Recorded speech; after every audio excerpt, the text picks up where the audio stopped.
నిన్న మాజీ శాసనసభ్యులు సత్యనారాయణ మాట్లాడే విధానం చూశారు మీరు.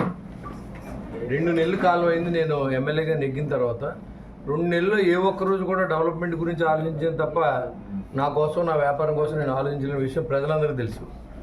నేను మాట్లాడుతూ ఉన్నాడు, కార్యకర్తల కోసం గోతులు పుడుతున్నాడు. సన్నాసి మాటలు మాట్లాడుతూ 5 సంవత్సరాల పాటు ఇంట్లో పడుకొని కనీసం గొయ్యి కూడా పోవచ్చలేని అసంబద్ధుడు ఇవాళ ఎలా పుడుతున్నారో తెలియకుండా మాట్లాడుతున్నాడు.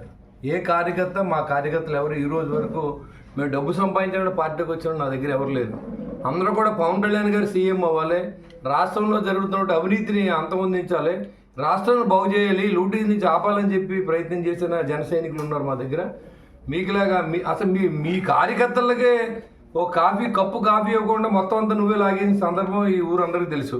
ఇల్లు కట్టిన కానించి, బ్రాందీ షాపుల్లో కానించి, మట్టి అమ్ముకున్న కానించి, గ్రావెల్ లారీ కానించి, గ్రావెల్ రోడ్ల దగ్గర నుంచి, లిక్కర్లో షాపులు కమిషన్ దగ్గర నుంచి, శాండ్ యార్డ్ కానించి ఏది వదలకుండా రాష్ట్రాన్ని జగనన్న కాలనీ పూడి దగ్గర నుంచి, జగనన్న కాలనీ కొండం దగ్గర నుంచి అవినీతి లేని పరిస్థితి లేదు నీకు. అన్ని వాటిల్లో ఇల్లు కట్టుకుంటూ డబ్బులు ఇవ్వాలి.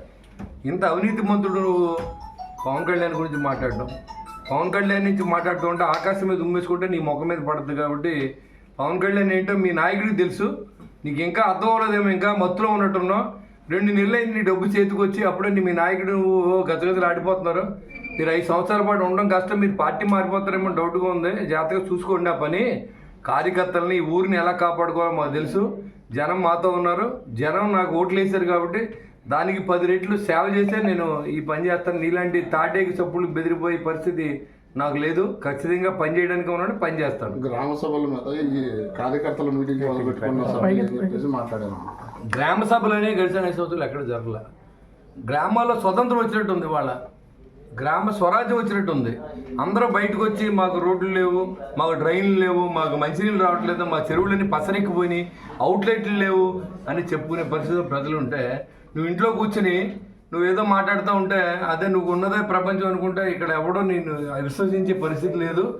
నీ టైం అయిపోయింది కాబట్టి నువ్వేదో 2 నెలలు టైం అయిపోయి డబ్బు కనపడక ఏం మాట్లాడుతున్నావు అర్థమవుతుంది. కాబట్టి ఇంకా దాంట్లో బయటకు వచ్చి ప్రజా జీవితంలోకి వచ్చి ప్రజల కష్టాలు తెలుసుకోమని కోరుతాను.